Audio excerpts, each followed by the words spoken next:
अगले वीडियो में हमने 1 से लेकर के 50 तक ऑब्जेक्टिव किया था। अब इस सीरीज को आगे बढ़ाते हुए आज का वीडियो शुरू करते हैं। 51 नंबर सवाल है, दृश्य प्रकाश में किस वर्ण का तरंगदैर्घ्य अधिकतम होता है? बैंगनी, लाल, नीला या फिर पीला? तो दृश्य प्रकाश में किस वर्ण का तरंगदैर्घ्य सबसे अधिकतम होता है? तो तरंगदैर्घ्य सबसे अधिक बैंगनी का होता है।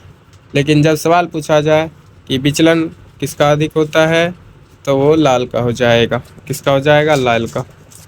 अगला सवाल है, इंद्रधनुष का बनना किस परिघटना पर आधारित है?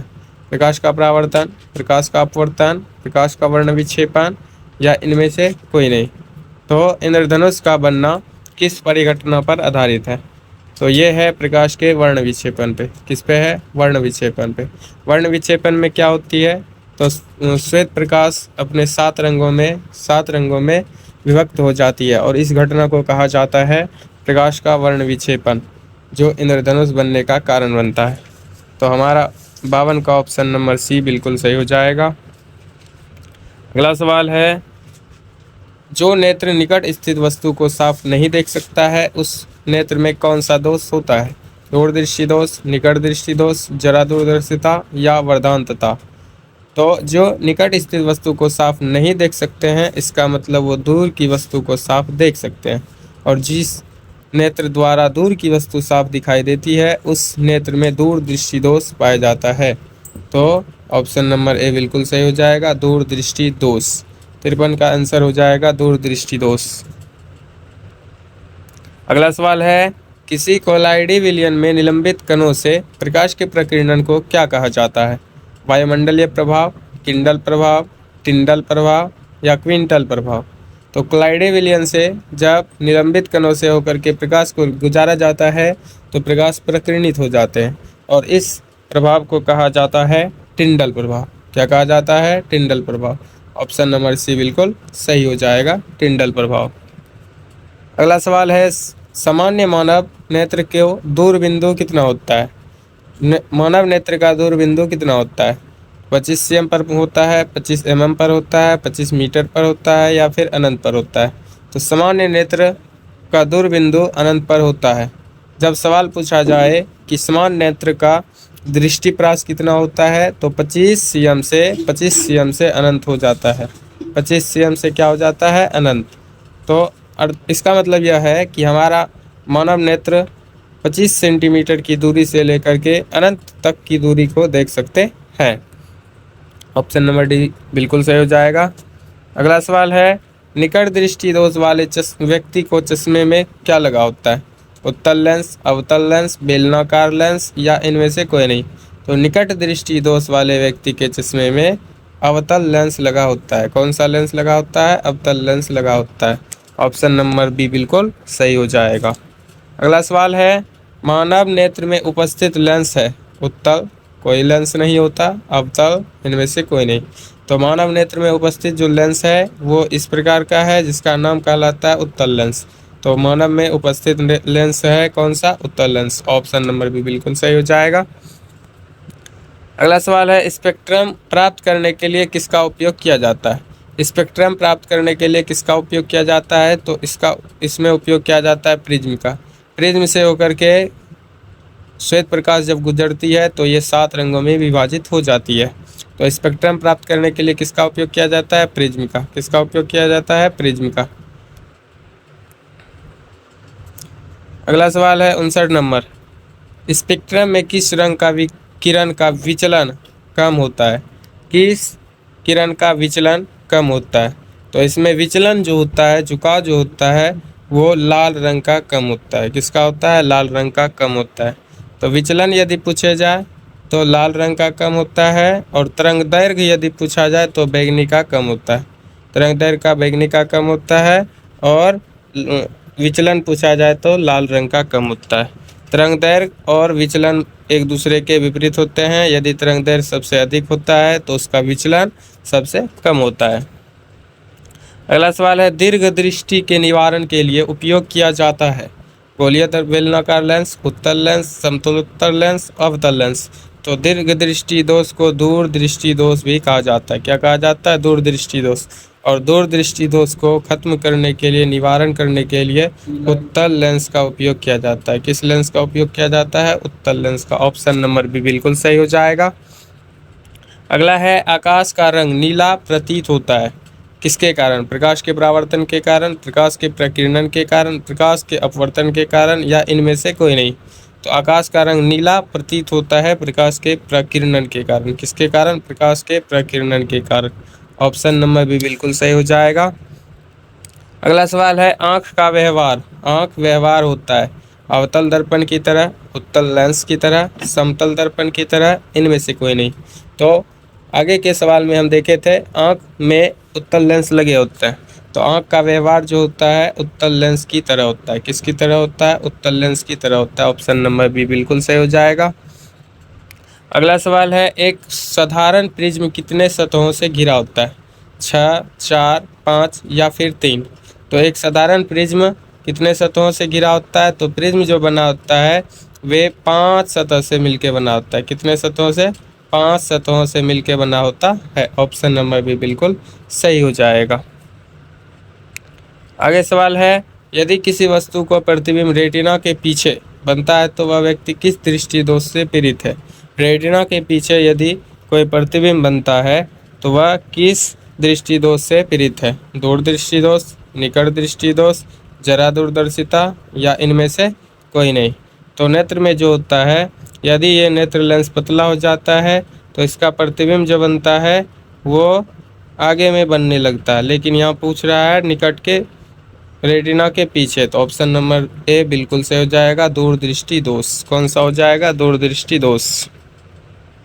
अगला है, खतरे के संकेत का प्रकाश किस रंग का होता है? खतरे का जो संकेत दिया जाता है रेलवे सिग्नल में भी दिया जाता है, वो किस रंग का होता है? पीला, हरा, नीला या फिर लाल। तो ऑप्शन नंबर डी बिल्कुल सही हो जाएगा, लाल। इस प्रकार से हमारा दूसरा चैप्टर खत्म होता है। तीसरा चैप्टर है विद्युत। कौन सा है चैप्टर? चैप्टर का नाम है विद्युत। तो चलिए तीसरे चैप्टर का क्वेश्चन आंसर शुरू करते हैं।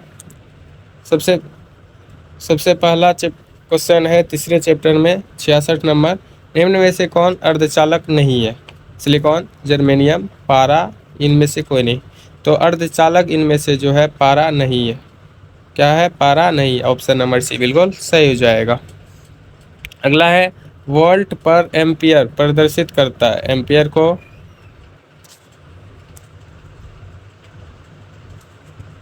या वोल्ट को, ओम को या वाट को? तो वोल्ट पर एम्पियर जो है ओम को दर्शाता है। किसको दर्शाता है? ओम को। ऑप्शन नंबर सी बिल्कुल सही हो जाएगा। अगला सवाल है, विद्युत प्रतिरोध। विद्युत प्रतिरोध का मात्रक है। विद्युत प्रतिरोध का मात्रक है एम्पियर, वोल्ट, ओम या फिर वाट। तो प्रतिरोध का ऐसा ही मात्रक होता है ओम। क्या होता है? ओम, जिसका सिंबल इस प्रकार से बनाया जाता है और इसका नाम है ओम। क्या नाम है? ओम। और ये विद्युत प्रतिरोध का मात्रक है। तो ऑप्शन नंबर सी बिल्कुल सही हो जाएगा। अगला है, विद्युत धारा का एसआई मात्रक क्या है? विद्युत धारा का एसआई मात्रक क्या है? वाट है, वोल्ट है, ओम है या फिर एम्पियर है? तो विद्युत धारा का एसआई मात्रक एम्पियर है। क्या है? एम्पियर। विद्युत धारा का यदि एसआई मात्रक पूछा जाए तो एम्पियर हो जाएगा। ओम जो है प्रतिरोध का मात्रक है, वोल्ट जो है ये विभवांतर का मात्रक है, और वाट जो है विद्युत शक्ति का मात्रक है। किसका है? शक्ति का मात्रक है। तो वाट विद्युत शक्ति का मात्रक है, वोल्ट विभव का मात्रक है, ओम प्रतिरोध का मात्रक है, और एम्पियर विद्युत धारा का मात्रक है। ऑप्शन नंबर डी बिल्कुल सही हो जाएगा। अगला है, विभवांतर का एसआई मात्रक क्या होता है? जूल, वाट, एम्पियर या फिर वोल्ट? तो विभवांतर का एसआई मात्रक होता है वोल्ट। क्या होता है? वोल्ट। जूल है कार्य का, वाट है शक्ति का, एम्पियर है विद्युत धारा का, और वोल्ट हो जाएगा विभवांतर का। ऑप्शन नंबर डी बिल्कुल सही हो जाएगा। अगला है, विभव का मात्रक क्या है? एम्पियर, वोल्ट, कूलॉम या फिर वाट? तो विद्युत विभव का एसआई मात्रक यदि भी पूछा जाए तो भी वोल्ट ही आंसर हो जाएगा, क्योंकि एम्पियर विद्युत धारा का है, कूलॉम आवेश का है, वाट शक्ति का है। तो ऑप्शन नंबर भी बिल्कुल सही हो जाएगा, वोल्ट। अगला सवाल है, टंगस्टन निम्नलिखित में से किस ताप पर पिघलता है? 2500 degree Celsius, 3000 degree Celsius, 3500 degree Celsius या फिर 4000 डिग्री सेल्सियस। तो टंगस्टन जो विद्युत बल्ब में लगे होते हैं वो 3500 डिग्री सेल्सियस पे पिघल जाते हैं। ऑप्शन नंबर बी बिल्कुल सही हो जाएगा, 3500 डिग्री सेल्सियस। अगला है विद्युत शक्ति का मात्रक क्या होता है? विद्युत शक्ति का मात्रक क्या होता है? तो ऑप्शन नंबर डी बिल्कुल सही हो जाएगा, वाट, क्योंकि ये एम्पियर विद्युत धारा का, वोल्ट विद्युत विभव का, ओम प्रतिरोध का, तो वाट जो होगा वो किसका होगा? विद्युत शक्ति का हो जाएगा। आगे है प्रतिरोधकता का मात्रक क्या होता है? ओम मीटर, ओम पर मीटर, मीटर या फिर इनमें से कोई नहीं। तो प्रतिरोधकता का मात्रक होता है ओम मीटर। यदि प्रतिरोध का मात्रक पूछे तो ओम और प्रतिरोधकता का मात्रक पूछे तो ओम मीटर हो जाएगा। ऑप्शन नंबर ए बिल्कुल सही हो जाएगा। 75 नंबर सवाल है, आवेश का एसआई मात्रक क्या होता है? वोल्ट होता है, ओम होता है, जूल होता है या फिर कूलॉम होता है? आवेश का एसआई मात्रक क्या होता है? तो आवेश का एसआई मात्रक होता है कूलॉम। विद्युत आवेश का मात्रक क्या होता है? कूलॉम होता है। अगला सवाल है, जब किसी चालक तार से विद्युत धारा प्रवाहित होती है तो गतिशील कण होते हैं परमाणु, आयन, प्रोटॉन या फिर इलेक्ट्रॉन। तो जब किसी चालक से विद्युत धारा प्रवाहित होने लगती है तो उसमें गतिशील कण कौन से होते हैं? आयन होते हैं, प्रोटॉन होते हैं, इलेक्ट्रॉन होते हैं या फिर परमाणु होते हैं? तो चालक में गतिशील कण होते हैं इलेक्ट्रॉन। कौन होते हैं? इलेक्ट्रॉन। ऑप्शन नंबर डी बिल्कुल सही हो जाएगा। आगे है, किसी चालक के प्रतिरोधकता का मात्रक क्या होता है? ओम पर ओम, ओम मीटर या ओम प्रति मीटर? तो ऑप्शन नंबर बी बिल्कुल सही हो जाएगा, ओम मीटर। क्या हो जाएगा? ओम मीटर। ये सवाल पिछले क्वेश्चन में भी आया था। अगला सवाल है निम्नलिखित में कौन सुचालक है? निम्नलिखित में कौन विद्युत के सुचालक है? सल्फर, प्लास्टिक, आयोडीन या फिर ग्रेफाइट? तो इसमें जो है ग्रेफाइट विद्युत के सुचालक है। ग्रेफाइट क्या है? विद्युत के सुचालक है, क्योंकि ग्रेफाइट एक अधातु होते हुए भी, कार्बन का अप्रूप होते हुए भी इसमें विद्युत धारा प्रवाहित हो जाता है। अगला सवाल है, एक एमीटर की स्केल पर 0 तथा 2 एम्पियर के बीच 20 विभाग है, इसका अल्पमतांक क्या है? तो इसका निकालने के लिए हम 2/20 करेंगे, कटाने के बाद 0.1 आता है, जो कि ऑप्शन नंबर ए बिल्कुल सही हो जाएगा। आगे है, सेल के विद्युत वाहक बल्ब का मात्रक क्या होता है? सेल के विद्युत वाहक बल्ब का मात्रक क्या होता है? ओम होता है, वोल्ट होता है, एम्पियर होता है, कूलॉम होता है? विद्युत वाहक बल्ब एक प्रकार का विभव है। क्या है? विभव। और विभव का ऐसा मात्रक होता है वोल्ट, इसीलिए ऑप्शन नंबर भी बिल्कुल सही हो जाएगा। विद्युत वाहक बल्ब का भी मात्रक क्या हो जाएगा? वोल्ट हो जाएगा। अगला सवाल है, 1 वोल्ट कहलाता है 1 जूल पर सेकेंड, 1 जूल पर कूलॉम, 1 जूल पर एम्पियर, इनमें से कोई नहीं। तो इसका 1 वोल्ट बराबर होता है 1 जूल पर कूलॉम। क्या होता है? 1 जूल पर कूलॉम, क्योंकि कहा जाता है कि 1 कूलॉम आवेश को अनंत से किसी बिंदु तक लाने में जो कार्य करना पड़ता है उसे विद्युत विभव कहते हैं। तो कार्य करना पड़ता है, कार्य का मात्रक होता है जूल और आवेश का मात्रक होता है कूलॉम, इसीलिए जूल प्रति कूलॉम हो जाता है किसका? वोल्ट का। ऑप्शन नंबर भी बिल्कुल सही हो जाएगा। अगला सवाल है, किलोवाट घंटा kWh मात्रक है समय का, धारा का या फिर विद्युत ऊर्जा का या फिर विद्युत शक्ति का? तो kWh को एक यूनिट भी कहा जाता है और इसका उपयोग हम करते हैं विद्युत बल्ब जलाने में, विद्युत उपकरण लगाने में, और इसी के हिसाब से हमारे घरों में बिजली बिल भी आता है। और ये जो है एक प्रकार का ऊर्जा का मात्रक है, विद्युत ऊर्जा के मात्रक है। किसका मात्रक है? विद्युत ऊर्जा का। ऑप्शन नंबर सी बिल्कुल सही हो जाएगा। आगे है, विद्युत हीटर की कुंडली में किस का प्रयोग किया जाता है? नाइक्रोम का, टंगस्टन का, तांबा का या फिर जस्ता का? विद्युत हीटर की कुंडली में किसका प्रयोग किया जाता है? तो ऑप्शन नंबर ए बिल्कुल सही हो जाएगा, नाइक्रोम। क्या हो जाएगा? नाइक्रोम। नाइक्रोम का उपयोग किया जाता है विद्युत हीटर बनाने के लिए। आगे सवाल है, विद्युत चुंबक बनाए जाते हैं इस्पात से, चांदी के, पीतल के या नरम लोहे के? तो विद्युत चुंबक बनाए जाते हैं नरम लोहे के। किसके बनाए जाते हैं? नरम लोहे के। विद्युत चुंबक किसके बनाए जाते हैं? नरम लोहे के। ऑप्शन नंबर डी बिल्कुल सही हो जाएगा। आगे सवाल है, विद्युत धारा उत्पन्न करने की युक्ति को क्या कहते हैं? जनित्र, गैल्वेनोमीटर, एमीटर या फिर मीटर। तो विद्युत धारा उत्पन्न करने वाले युक्ति को कहा जाता है जनित्र। क्या कहा जाता है? जनित्र। और विद्युत धारा को मापने वाले को गैल्वेनोमीटर। एमीटर जो है एसआई मात्रक है विद्युत धारा का, इसीलिए ऑप्शन नंबर बी बिल्कुल सही हो जाएगा, जनित्र, विद्युत जनित्र। आगे सवाल है, 1 HP अश्व शक्ति बराबर होता है 746 वाट, 736 वाट, 767 वाट, 756 वाट। तो 1 HP 1 हॉर्स पावर किसके बराबर होता है? 746 वाट के। ऑप्शन नंबर ए बिल्कुल सही हो जाएगा, 746 वाट। अगला सवाल है, निम्न में से कौन सा संबंध सत्य है? V बराबर I बटा आर, V बराबर R बटा आई, V बराबर आई आर। तो इसमें ऑप्शन नंबर सी बिल्कुल सही है, V equal to I R, V equal to I R. और ये ओम के नियम से प्रमाणित होता है, V equal to I are.